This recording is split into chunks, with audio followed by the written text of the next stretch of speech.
I'm here with Zoe Zoe. Vidgoff with Savage Bliss Print Shop, and any more introductory information before I start asking my questions?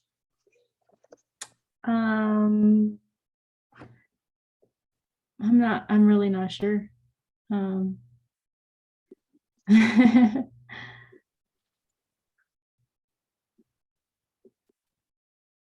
What do you think the purpose of life is?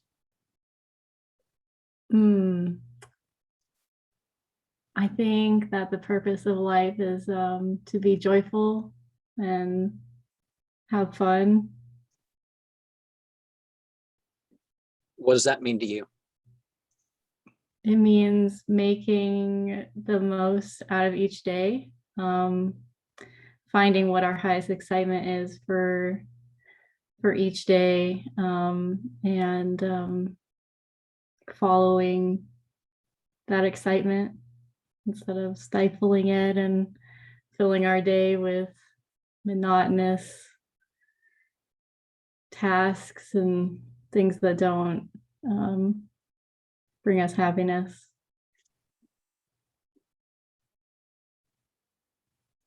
When you do the right thing, is it more likely to be out of love of doing good or pleasing whatever you call God, personal enjoyment or pleasure, the hope of the results of your deeds, the fear of the consequences of not doing the right, or hate for doing the wrong, or even for those who wouldn't do the same?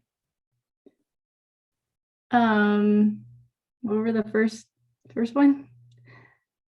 Well, basically, in short, love, enjoyment, pleasure, fear, hate, basically. Yeah. I think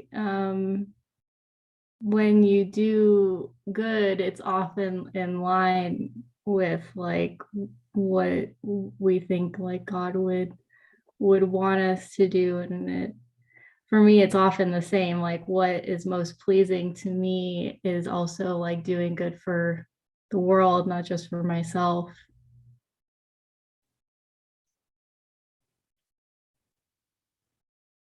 What do you think happened before birth, if there's anything mystical or non-physical or something about it? Well, I think that before I was born, I was in like the middle space or purgatory, and before that, I think I was a different person. So is there anything, any particular source or variation of this reincarnation idea that you mean by that? Yeah. Yeah, I'm not sure exactly like what source is like, because I don't remember. But I get the distinct impression that I have lived before, especially in regards to my skills, are very developed. Beyond that, of just what I've done in this life, I feel like I came in with a lot of talents that I developed somewhere else. So I attribute that to having lived before, and there's just certain things that I have like an obsession with, like old music, that I feel is like carried over from having being familiar with it from another point. And what exactly do you mean by old music? Well, I just kind of have trouble getting into new music. It's like I'm stuck in the 70s in more ways than one, the music, and I feel like my ideology as well, like just the free love mentality. I feel like have like, not that I'm stunted, but that like I'm from another age. and I'm in a modern world, and I make it work, but sometimes it's challenging. I feel out of place sometimes, that not built for the way that the world is, and that I have to adapt to it, and it's challenging. Well, music, just like authors, it's sort of too scattered nowadays. It's not like there's really anything new, but it's, kind of like all over the place. Like what, in the 60s and 70s, they develop all that electronic stuff, and it mixed and formed different things, but I haven't really seen every pattern's already been played, every Hmm. sort of distortion's already been worked with, particularly through the 80s and 90s. So I don't think there's Right. anything new, but Yeah, that's a good point. and people had to play their own music instruments back then. Yeah.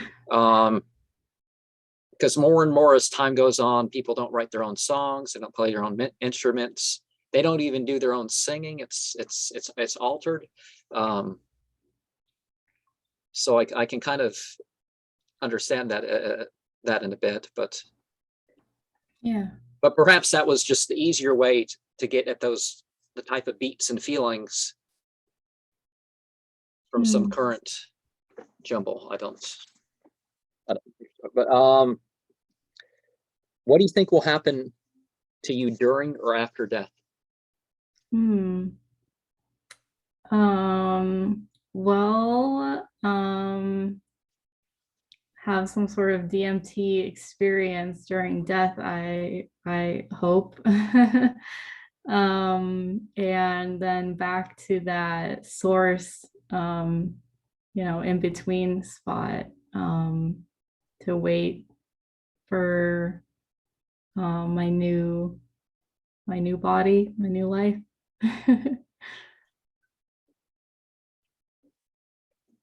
So are you directing your deeds or your thoughts towards any particular form that you want to take in the future? Is that's What do you mean? well, some people would that have that hope for them would direct their thoughts and their actions in a way that they think would result in a particular body Oh, or a particular afterlife of some other sort. Yeah, I mean, I definitely try to be the best person I can be.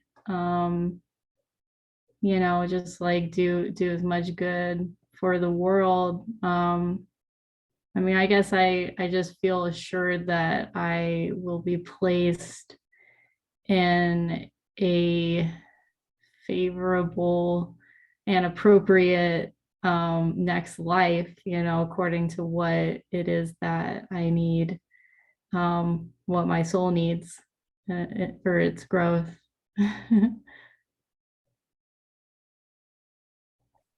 What do you believe about deity? About deity, I believe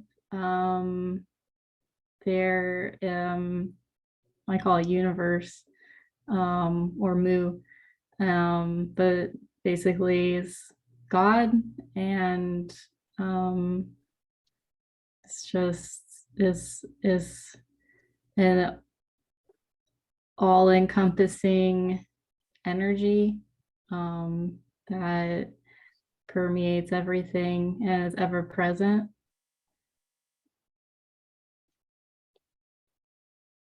I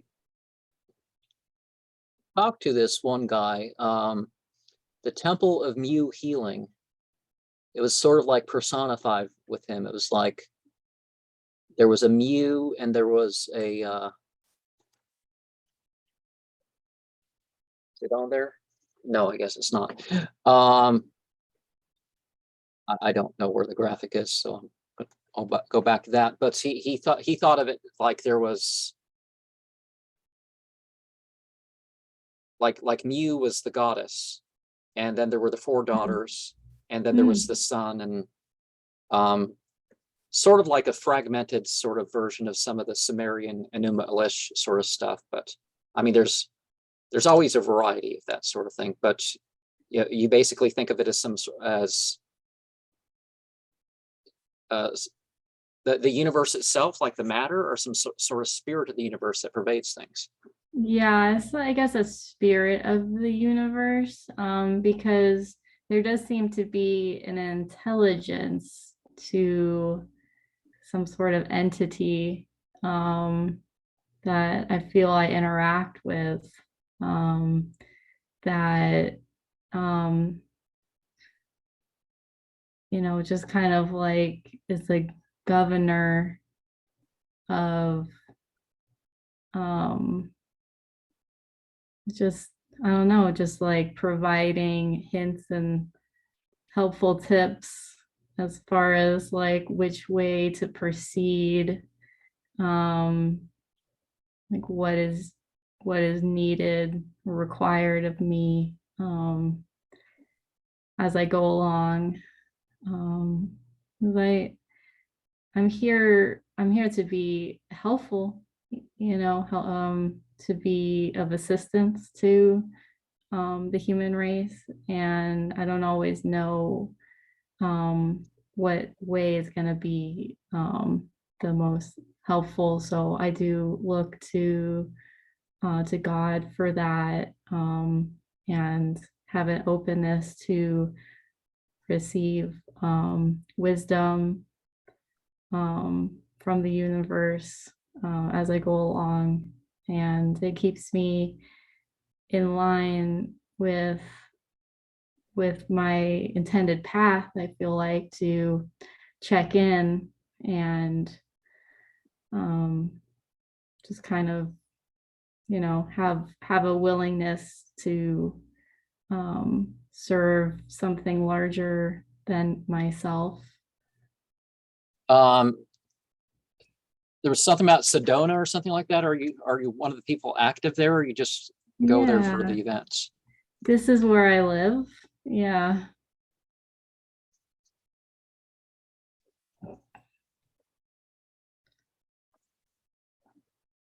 Yeah, I do the local arts and crafts shows here in Sedona. That's how I make my living. And I do custom work as well for a lot of local businesses, and it's been very good to me. Are there any limits you ascribe to God? No, I feel it's limitless. Anything else you would do in the name of?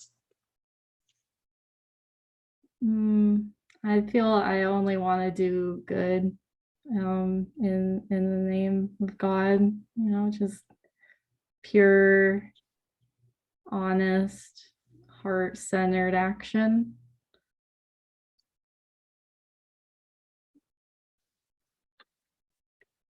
Heart-centered use. So Yeah.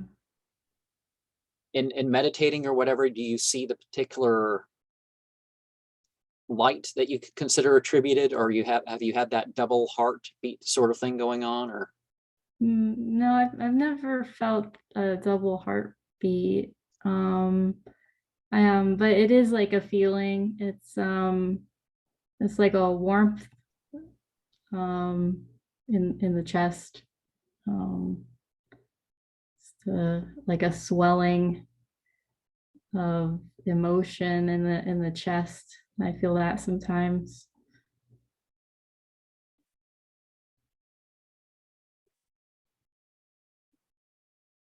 What do you think would be hard to do in the name of God? I think that anything that I thought would be harmful to others. I mean, sometimes I feel called to like point things out to people that it's hard for them to hear. That can be challenging for me. Knowing how to put things in a compassionate way, but still shows them where their errors maybe. How much time do you think could be devoted to spiritual or religious practice weekly or otherwise occasionally? I try to dedicate some time each day, but I definitely don't like dedicate any specific amount of time each day or each week or month. But I do try to bring my awareness to it more than once a day. But I feel like when I'm struggling, if I am doubtful or fearful, that I try to consciously bring my awareness to spiritual wellness more often. I find solace in it. It's comforting.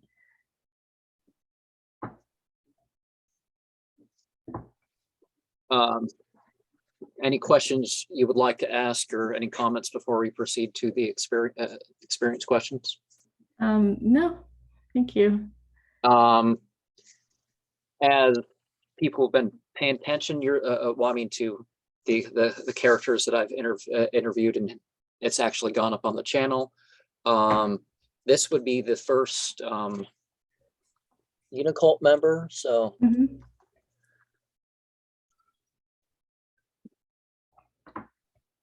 that's that I've had on as a guest. But we already know the have you had a spiritual experience question, but do you remember dreams? Yeah. Any particular type of dream or?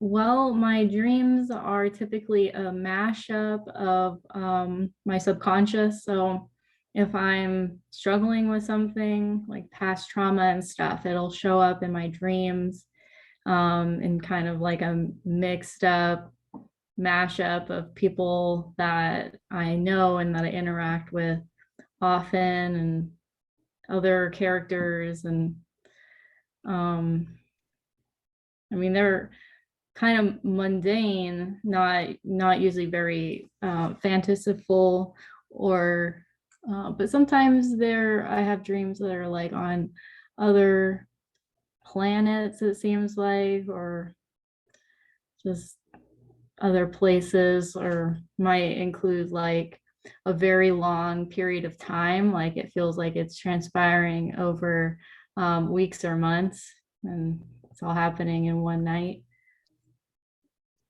Are there any related sleep practices that put these things to context, or are they just more or less random?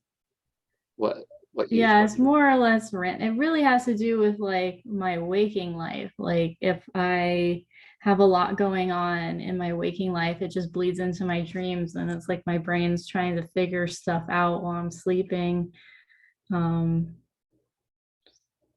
Trying to, yeah, put things to rest, so to speak.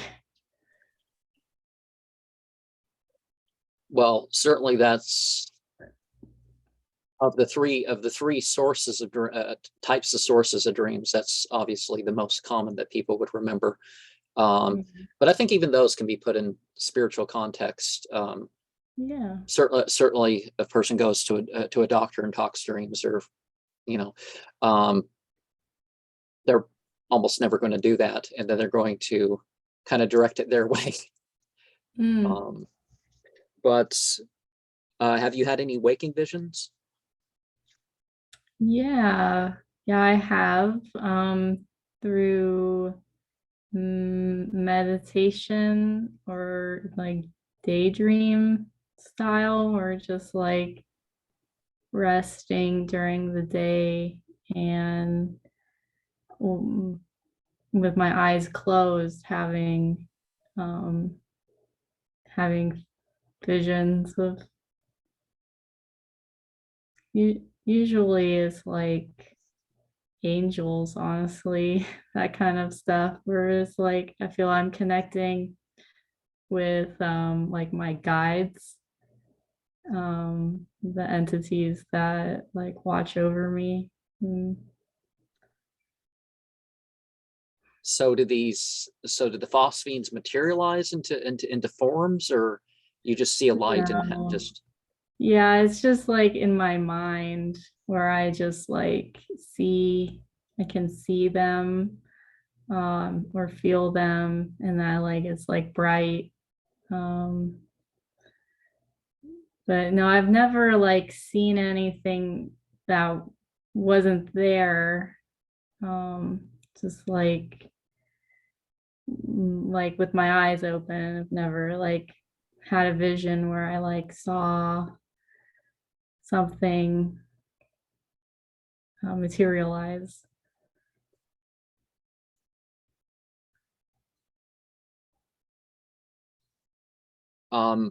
Do these is there communication when this goes on? Like you hear something inside you or outside you, or some sense of knowing of a message, or Yeah, sometimes I have thoughts. I mean, they don't feel any different than me thinking something, but in the context, I usually attribute it to it being wisdom coming from outside of me.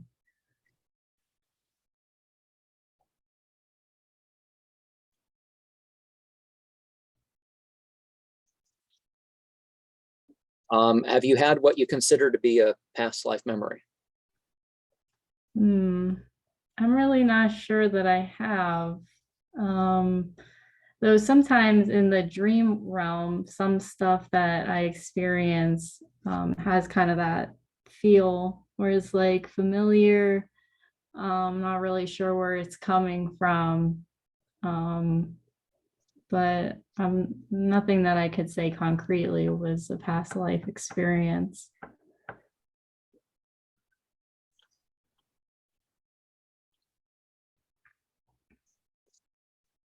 Have you experienced prophecy? Mm, I don't know. I don't think so. A miracle?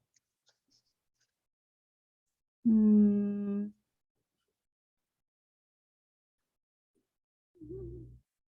I don't think so.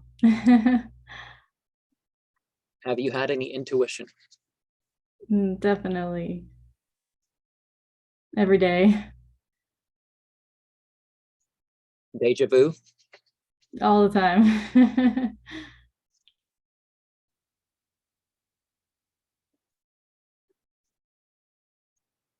Have you had a near-death experience or an out-of-body experience?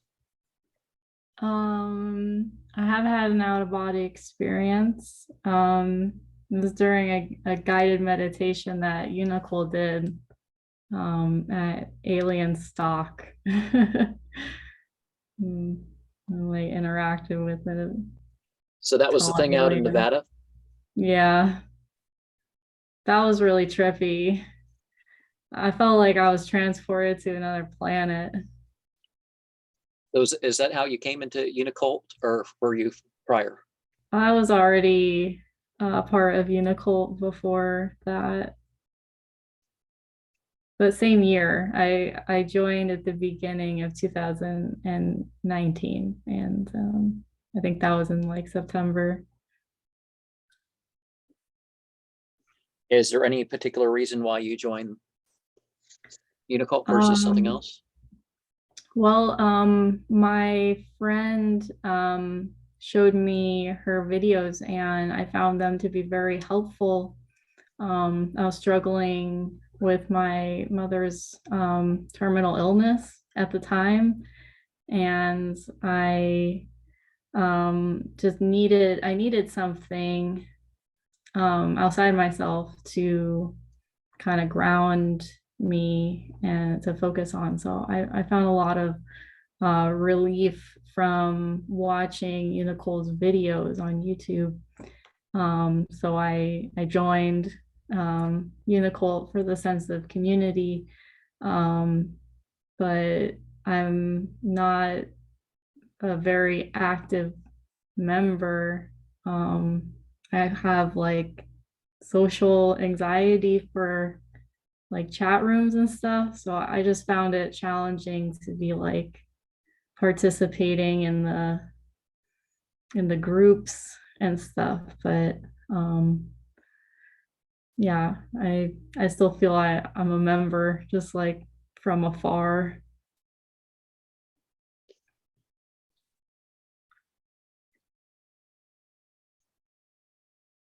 Out of body, which direction do you go? Do you go up or down, to the side, or what?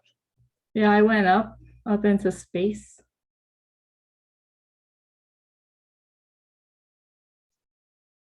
Anything particular, or just up? Yeah, I went to another planet, and I like hung out with a really tall alien, and I went up and hugged him, and I like was only as tall as his knees. He showed me his planet. Um, and like the matter was different. Like the matter changed the way it was, like it changed depending on how you thought about it. So it like shifted with your thoughts. It's really interesting. I myself have never thought that the physical aliens were necessary, but it for me it was, I've encountered spiritual entities that people would consider to be alien. Mm. Like for example, this flag is basically, I didn't call it this. There's a type of entity that I experienced. I wasn't trying to call up something, but it was there with me during a particularly hard period of time and some other difficult periods of times. It's like the thing always showed up. And now I call it Drill Sergeant Gray because other people apparently, but I mean, some people say, oh, well, no, they're sharp teeth and all sort of, no, not this one, but sort of something there nonetheless. So you guys weren't, you were trying to go to some other world. You weren't trying to like peer into the government base or anything. No, the purpose of the guided meditation was to interact with extraterrestrials. So that's like what happened.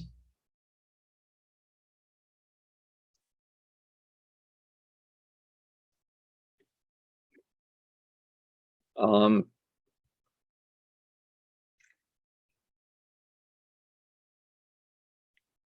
do you have any sort of relationship with these presences or whatnot that you consider to be something of a non-physical body? I have a relationship with what I call my angels, and they're like entities that I mean, to me it's like they're my past family members and stuff, like my godmother and my mother, and my great grandmother. But it's kind of non-specific. Like I don't know who's who, but I definitely have an ongoing relationship and interaction with intelligent, non-body spirit beings looking out for me. Well, in northwestern Africa, they have and some groups that descend from them, like in Brazil and American stuff, and they talk about the Loa, and the Loa is really like it means people. Mm-hmm. So whether it's the people or whether it's entities that kind of refer you to the people, that's one of the more common groups of entities that people end up communicating with, is that sort of type. I wander graveyards and Mm. I do sense presences and stuff, and sometimes there's like a shape or a flash of light or something, but yeah, it always tends to be like non-specific. I'm not like, well, the Right. nearest grave, or here's a spot that there must be a grave, but there's not a marker, but it must be whoever's there. I'm not, I don't get per se that impression, but it's that sort of experience. Have you experienced something else of a metaphysical nature? I've seen orbs, like orbs of light, um, near the ground, and in the sky. Does it matter what type of ground and sky events are going on, or? I think it's locationally based. Here in Sedona, a lot of weird stuff happens. Yeah, there's one time that I was looking at a mountain and I saw through the mountain and saw Mount Shasta. So it's like some sort of like portal tunnel that exists between Sedona and Mount Shasta, which I always knew that they had a connection. Some people say that that's like the brother, Sedona's brother. um, Well, yeah. I'm not sure if you're aware of this, but certain parts of the world, like the southern United States to Peru, Mhm. and like over where the formal Yazidi went back when they were a bigger people, spread throughout Turkey and down almost to Egypt and stuff like this. There were underground. One aspect of their culture made underground caves, and Mm. they did this about the same time. You know, 7,000 years ago, 12,000 years ago, um, a lot around 1,000, a lot around some of it around 10,500 BCE. I mean, that particularly shows up as a date for some reason that they had underground stuff. Yeah. And yeah, some of it must have been enhanced lava tubes and stuff like this, but there is that sort of idea that the southeastern United States Hmm. connecting to Mount Shasta up into Yeah. Oregon and down into Arizona and stuff. It's thought that there could be something down Yeah. like down towards the water table or something. That's I don't. It's not exactly explored a lot of this stuff. Yeah. Yeah. That's yeah, I hadn't heard that. Um, but like it just feels true to me to hear it. It's like, oh, that makes sense. And it's hard to tell from a lot of the mythological references because they myth does not mean something that's not true. Right. It comes from people who it's like it's like people in their Bible, but they don't read the Bible and they don't remember the whole verse, and something says a made up thing and a myth in the same verse, so obviously they're different words. Hmm. But so they represent some sort of truth, and Right. there's a lot of very interesting things they found all over the world based on those stories. Like how in the world those people in India know about this one strait of things that's just in recent decades been discovered, and when the thing formed. They know like 1.7 million years ago or something like this, they say in their story, and this is when they say it formed. But Right. they got the date right or something. Mm. But so you can't just read a story and say, well, maybe there's maybe it's not a complete connection. Maybe there's like, you know, packets of stuff and it's part of a culture. The culture is the connection, not per se there's a tunnel that you, if you find the right tunnel, you can Right. travel in there. But Hmm. maybe the thing is like just like the lights. Have you seen any Hmm. of these things like in Egypt or any of these other programs where they show they can't really go down there with torches and stuff Right. because they go around the corner, it doesn't quite work, and there's not the evidence of the torches. Right. Yeah.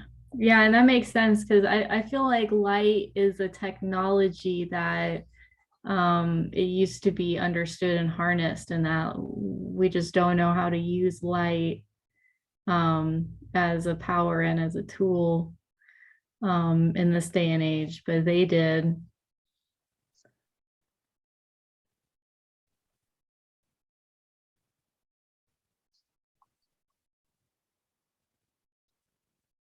So any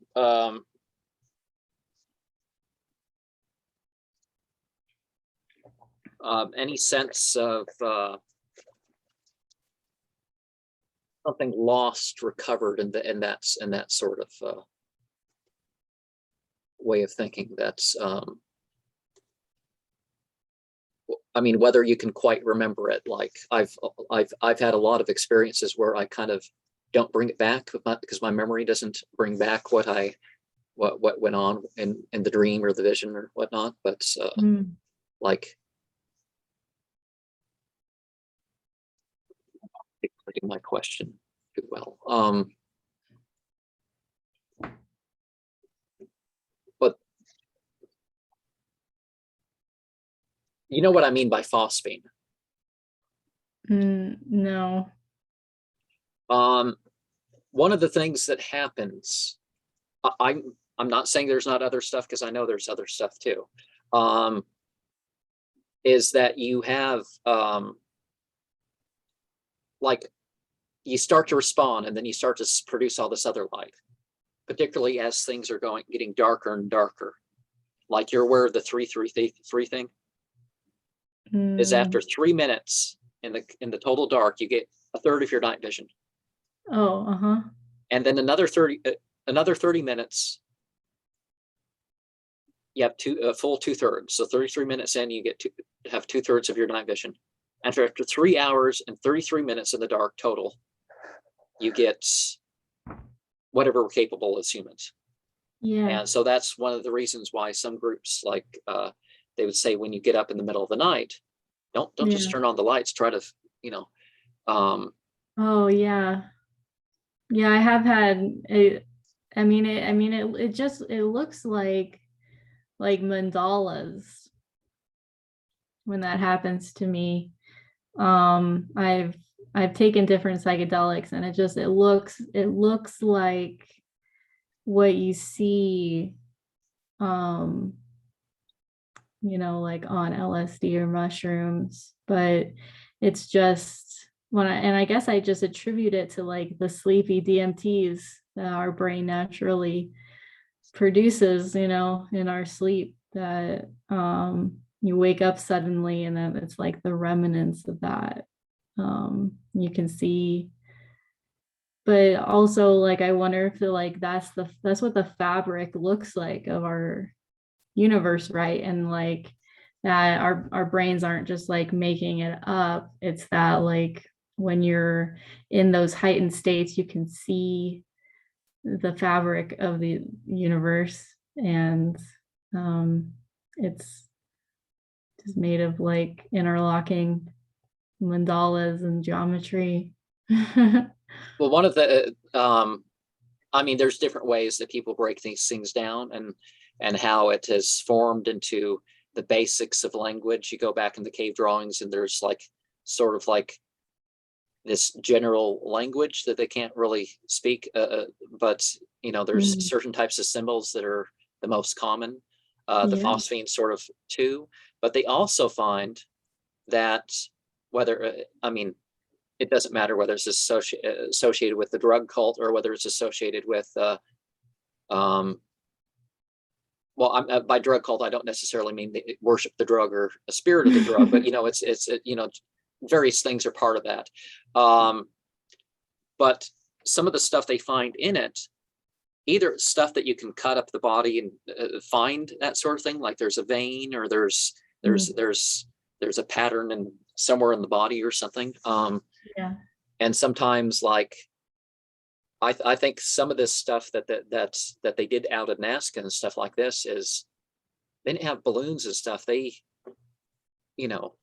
got into state, and they could rise above and figure some of this stuff out.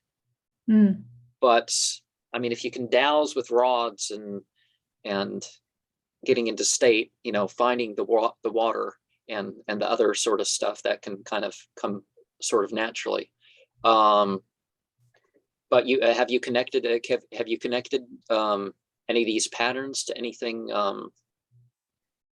particular that would be processed, or some brain center, or like where is it originating from in my brain?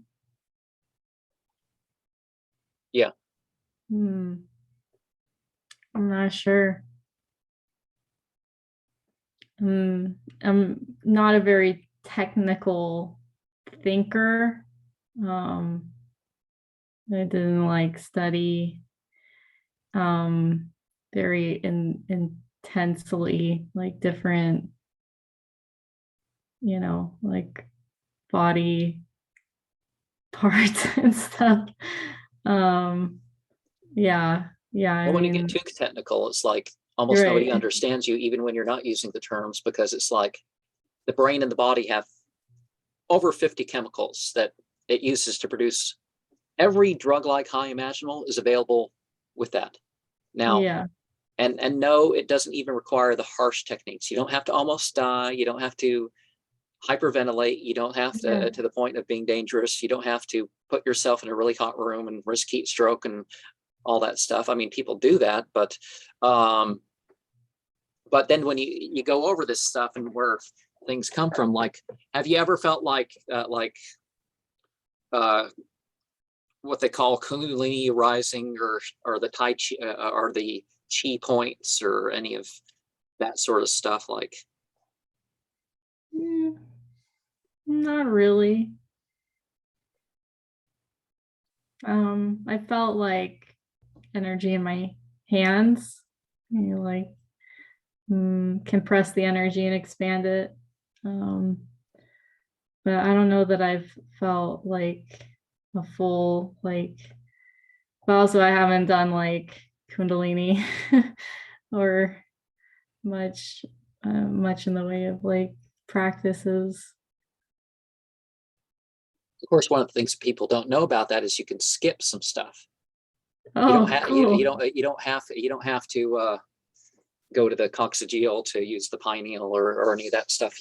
Because people say, oh, well, we have to go start at the bottom and work out all the uncomfortable stuff, and then you have it, and then it rises and does all this stuff. But you can kind of skip places, Yeah. like, as I said, drug like highs. You can figure out how to you can relieve pain. You can have anesthesia, kind of like going to the dentist. Mm. Um, the thing's not on. I was on a call with I was on a live show. Well, I mean, towards the end, they added for the chat and stuff like this. So I was invited to be one of those that joined after the main program, with a former producer, Fox. But they had this picture. You've heard of the Luxor Temple Oh, yeah. in Egypt? They have so. R.A. Swallowdelubitz, or how do you pronounce that guy's name? I haven't seen. I've never seen the book in person, which Mhm. makes it a difficult buy. Spending $200 for a book, no matter how good the book is. Yeah. The But one of the things they showed is there's this spot that represents. Now it's a lot more. It's more specific than what they had circled. I couldn't voice. I was dead tired. Like I was fixing to go to sleep about this time that Mhm. night, and I stayed up another 5 hours before the whole thing was done. So Wow. things didn't leave my mouth like they were. At least I was able to continue sitting. But where the nose meets the eyes, about there's this spot, and they talk about this spot like it's the Christ consciousness or something like this. Oh, And okay. so without getting into the chemicals or stuff, there's the technique. It's like I knew the technique, because I Mm. worked at it. Some of the stuff you have to work at for months, by the way, Yeah. until it becomes regular or whatever. And that's why people, of course, short circuit and go straight to the drugs, because they're like, I don't want to have to not only maintain balance, but work at this thing for 2 months and this thing for 3 months, and you know, Sure. and it's and it really doesn't work if there's got to be some sort of context with it, like Oh, some yeah. sort of relationship or cosmology or something, not just if I keep at it, I'm going to get high. I'm going to get really high. Um, the Because people think you're crazy. You're like it's like I remember the first time I was in my living room doing a particular practice, and afterwards I told some people about it, and I was like, I know the chair's inanimate, I know the floor, the carpet's inanimate, but I'm telling you, I felt like these things loved me, and I was all hypersensitive and in a pleasurable way, not oh, I'm really sensitive and it hurts. And no, it was like, you know, really good. And people are like, you need to quit, you know, whatever. And you look up stuff online, and WebMD tells you what drugs you're overdosing on. And but you know, it's not like that. It's not dangerous and whatnot. But anyways, the experience, the technique with to hit that spot is you form a really high pitch, and you just don't form the pitch. You kind of direct the sound in some sort of pointed sort of way towards that point there. And what it does is it creates a sort of anesthetic feeling. And sometimes it's just like here, sometimes it's your whole head, sometimes it's literally like your whole body. And it comes with sort of a it can come with a lot of energy, this anesthetic feeling. But in a calm sort of way, not like sort of if you feel an energy bubbling up, like that rises you know, the ephedrine sort of thing that opens you up and all that. So that does something else with that too. What this does is once you get past the point where you're like, you know, it's like going to as I'm saying, it's like going to the dentist, except you're energetic, and you're aware of it. You're not like in this fall down stupor where it takes 3 people to get you to your car or something. But why I guess it's called the Christ consciousness. I mean, I guess stepping outside the Christian doctrine with what's being said there is, I think what happens with that is you got it draws your attention outside of your body. Like what's going on out there is really important. And that's been my experience with with that. I mean, you may not have this like list of like frantically going about and it's all really, you know, but each of these centers, and I guess to not as pure, but are direct or something in one particular way, but maybe as a mix. I would say with the drug approach too. I've been, you know, I've been in the hospital. I've been prescribed medication. You know, I've had surgery. That's that sort of stuff. So so I know how some of that stuff goes. But it's like each one has its not only its sensual feelings, but its sort of consciousness with it. You said you've had different psychedelics or something. So have you had a sense that there's like, it's not just, well, okay, well, the high is a little bit different, but there's like a consciousness to it for sure.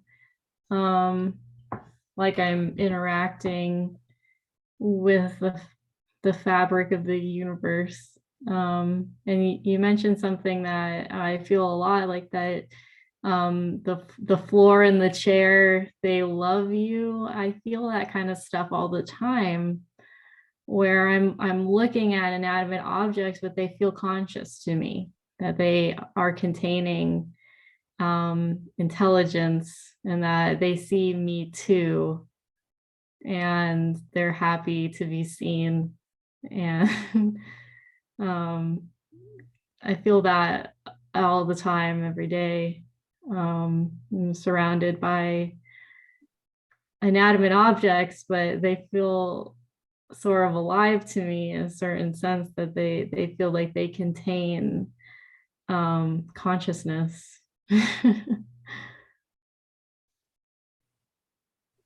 Well, that, and like if there are these non-physical beings, it's like, well, they've probably been here before us, and they're probably either going back and forth and doing their thing, or they're like, you know, this tree was ours before it ended up in this person's house. So Yeah.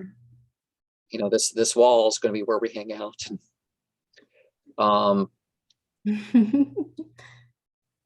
Yeah.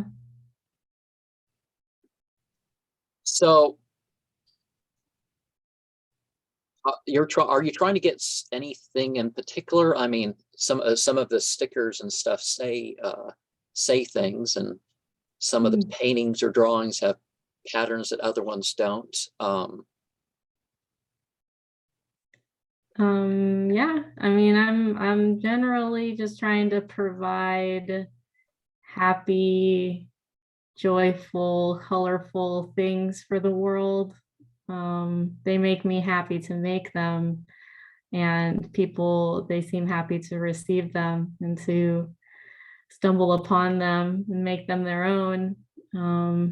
What I like about stickers is you can put them on stuff like the stuff you already have, make it a little more personalized and remind ourselves of positive phrases and stuff to bring us up if we're struggling, have something outside ourselves to look at that is like, oh yeah, things are okay.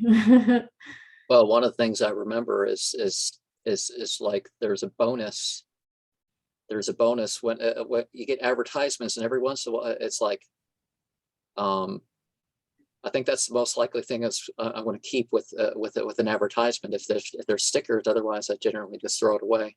But I like cut out the parts of the stickers I don't want. Just like when I go to the clearance section for Halloween or Christmas or something, I edit the thing to kind of what I want things to be. That's one of the things I found interesting about the.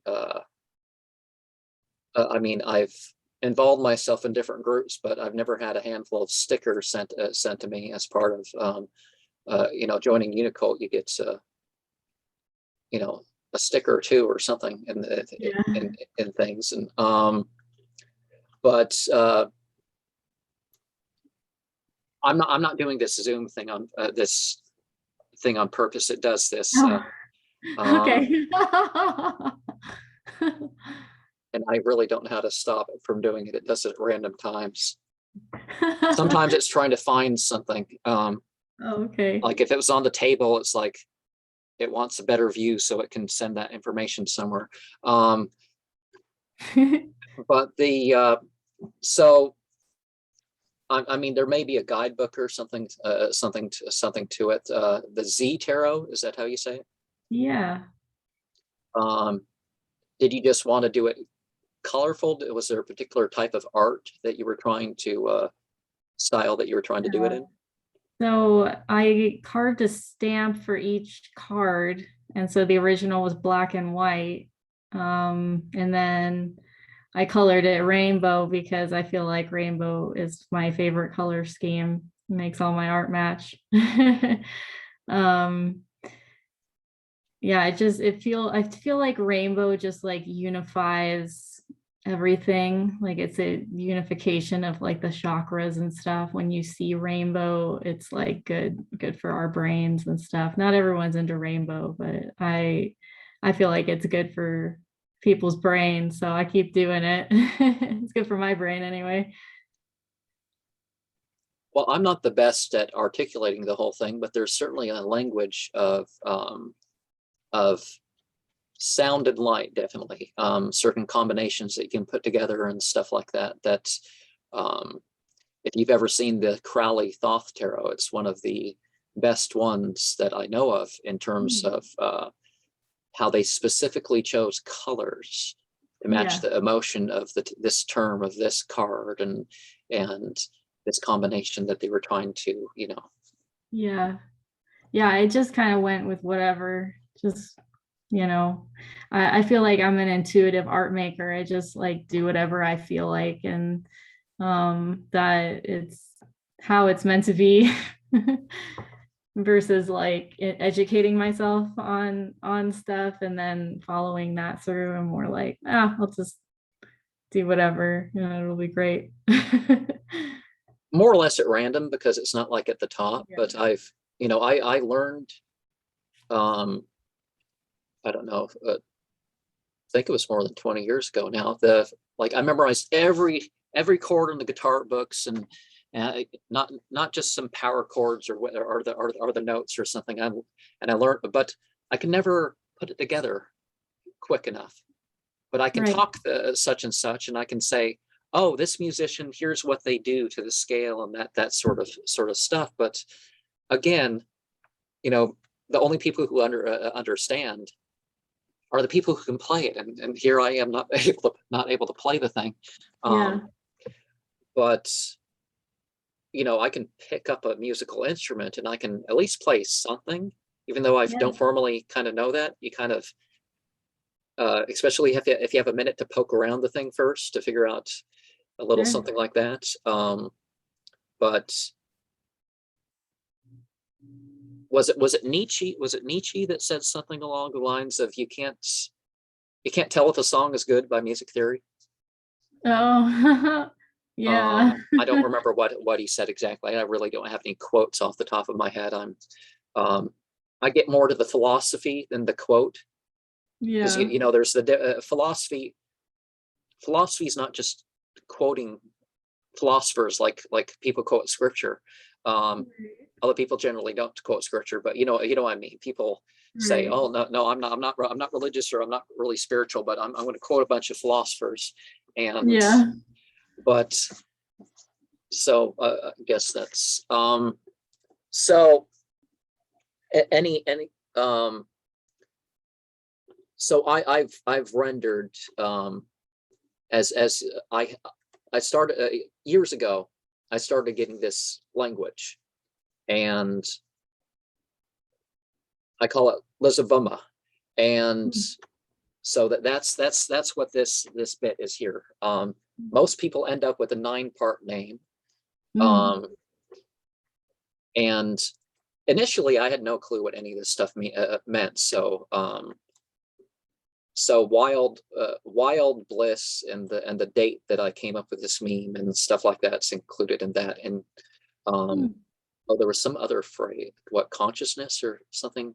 But that would be pronounced Vezgz, zezelc. Wotol ali ver zigz szpvh. Any impressions of that? I didn't. Yeah, I like it. Speaking. Yeah. Just yeah, I mean it feels foreign and new, but also like there's something like familiar about it.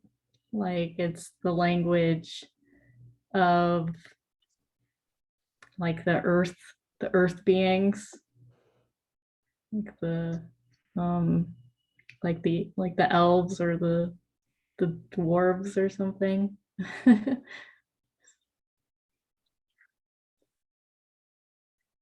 Well, sometimes I'll wake up like in the middle of the night with like some phrase or something, and sometimes I don't.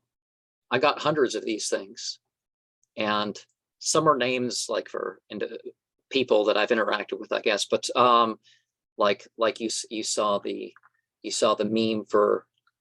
You notice the meme for Unicult in the background there. So Yeah. that was she was in one of the unibrunches, like back when they still had that thing open after the camp church. But I don't know if she actually saw this when I put it in the chat. But what was I thinking? But I just trusted it and recorded it until I kind of knew, find out what stuff meant, and eventually there were numbers and all sorts of things had words. And one of the weird things is I found out stuff. I was able to find connections, like some of the words end up meaning stuff that wasn't in your basic sources when talking about certain entities or certain places or something. But it was in something obscure that once you have it written down, then you can find it. Oh, interesting. Like I X out of body, like down. I didn't even know that was possible until I sat it myself, and then I found out, oh yeah, a bunch of other people have had this thing, and are this crushing in from every direction or being pulled out from every direction.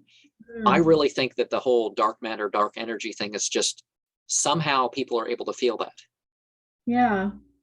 Because I've had that experience a bunch of times myself, but I don't know. I think I was 29 the first time I had that either of those sort of experiences, and then I had a bunch of them. But it's weird calling something a theory if there's not the evidence to back it up per se. It's just, Right. it's got to be there. We just can't prove it. Right. Theories are supposed to be arrangements of the facts, not what they're guessing what the facts are. It's really a Right. hypothesis, but I guess it's still labeled as theoretical. But Well, everything's got to start somewhere.